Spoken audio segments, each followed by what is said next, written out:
जोर तोड़कर भाजपा ने केंद्र में सरकार बना ली। नरेंद्र मोदी तीसरी बार भारत के प्रधानमंत्री बन गए। मंत्रिमंडल गठन से लेकर विभागों के बंटवारे तक का काम भी सुगमता से संपन्न हो गया। लोकसभा चुनाव के साथ ही उड़ीसा विधानसभा चुनाव में भाजपा ने बाजी मार ली। दक्षिण में भी भाजपा का खाता खुल गया।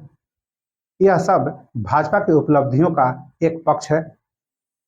इस पर न सवाल उठेंगे और न भाजपा को ज्यादा चिंता करने की जरूरत है।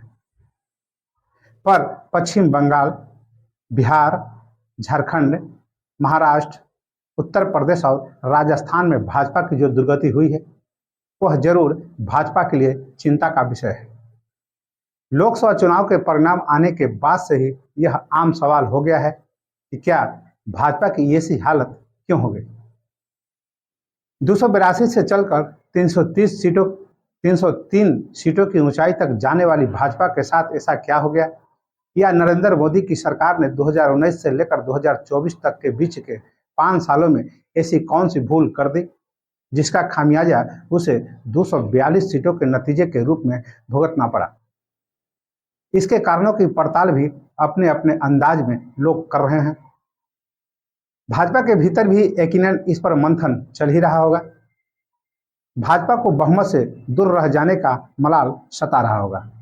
नरेंद्र मोदी को अपने चेहरे और काम पर एक बार फिर से पुनर्विचार की जरूरत महसूस हो रही होगी। भाजपा नेतृत्व भी कारण की तलाश में जुटा होगा ताकि आगे सुधार हो सके, और इसके कई कारण भी हो सकते हैं। क्या कारण हो सकते हैं?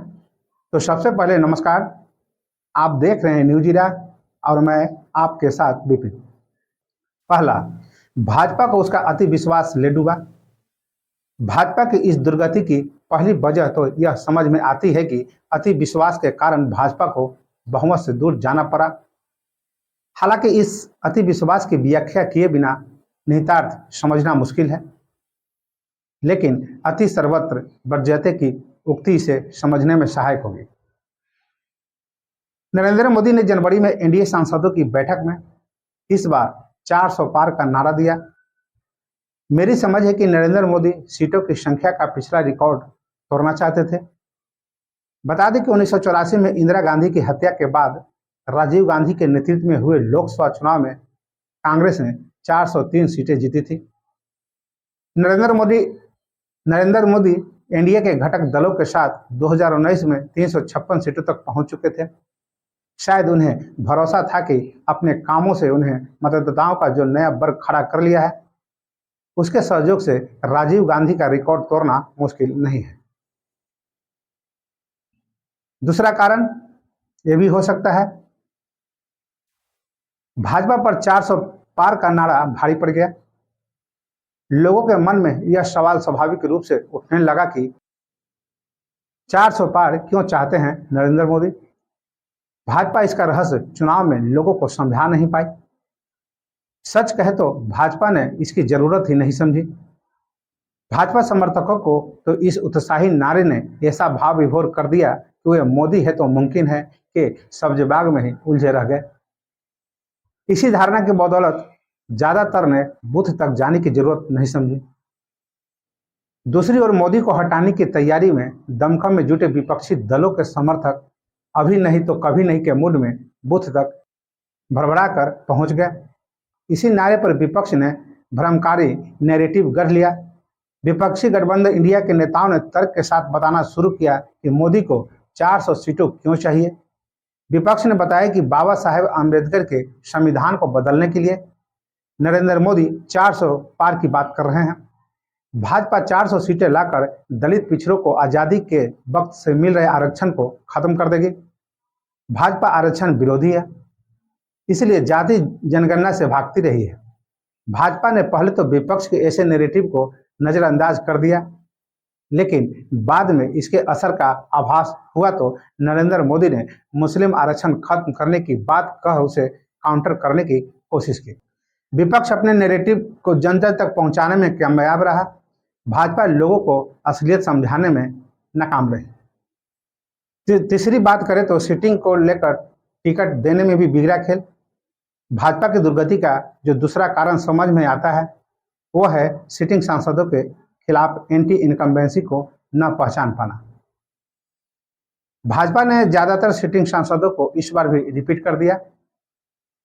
टिकट बंटवारे में भाजपा के जिन शीर्ष नेताओं की चली, उनमें गृह मंत्री अमित शाह भी थे। स्थानीय स्तरों के नेताओं या प्रादेशिक संगठनों की राय जाने बिना या उनकी राय को दरकिनार कर भाजपा नेतृत्व में पुराने उम्मीदवारों को मौका दे दिया। यही वजह रही कि जिन 61 उम्मीदवारों की हार हुई, उसमें मोदी मंत्रिमंडल के 18 मंत्री भी शामिल थे। अमेठी से केंद्र में मंत्री रही स्मृति ईरानी को कांग्रेस के साधारण से एक नेता किशोरी लाल शर्मा ने हरा दिया। अर्जुन मुंडा, राजीव चंद्रशेखर, आर.के. सिंह, अजय टेनी, साध्वी निरंजन ज्योति जैसे मंत्री हारने वालों में शामिल हैं।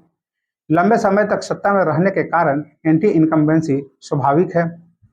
जिन कुछ सांसदों ने चौथी बार जीत हासिल की है, वे अपने व्यक्तित्व के अलावा नरेंद्र मोदी के नाम पर भी सफल हुए। हालांकि मोदी का चेहरा भी कई जगहों पर उम्मीदवारों के काम नहीं आया। शायद नरेंद्र मोदी को इसका पूर्वाभास था, तभी तो 2019 में ही उन्होंने एनडीए के नवनिर्वाचित सांसदों से कहा था कि हर बार उनके चेहरे पर चुनाव जीत पाना संभव नहीं है। आपको जनता के बीच अपने काम और आचरण से ही पहचान बनाना चाहिए। भाजपा की इस हालात का चौथा सबसे बड़ा कारण बीच चुनाव में भारतीय जनता पार्टी के राष्ट्रीय अध्यक्ष जेपी नड्डा का आरएस को लेकर दिया गया बयान भी रहा है। उन्होंने बेमौसम बरसात की तरह मतदान की जारी प्रक्रिया के बीच में कह दिया कि भाजपा को अब आरएसएस की बैसाखी की जरूरत नहीं है। पहले कभी होती भी थी, पर अब नहीं। संघ के पृष्ठभूमि से भाजपा में आए कार्यकर्ताओं के लिए यह कंफ्यूजन पैदा करने वाला बयान था। जेपी नड्डा को इस तरह के बयान देने की जरूरत क्यों पड़ी, यह तब भाजपा के किसी नेता ने नहीं बताया। हालांकि आरएसएस प्रमुख मोहन भागवत के आए ताजा बयान से स्थिति स्पष्ट हो गई है। मणिपुर में बीते साल भर से उत्पन्न अशांति पर आरएसएस प्रमुख ने जिस तरह का सवाल उठाया है, वह भाजपा और संघ के बीच तल्खी का इजहार करता है। भागवत ने पूछा है कि मणिपुर 1 साल से जल रहा है, उस पर ध्यान कौन देगा। इसके साथ ही भागवत ने नसीहत भी दी है कि जो मर्यादा का पालन करे और अहंकार न करे, वही सही सेवक है।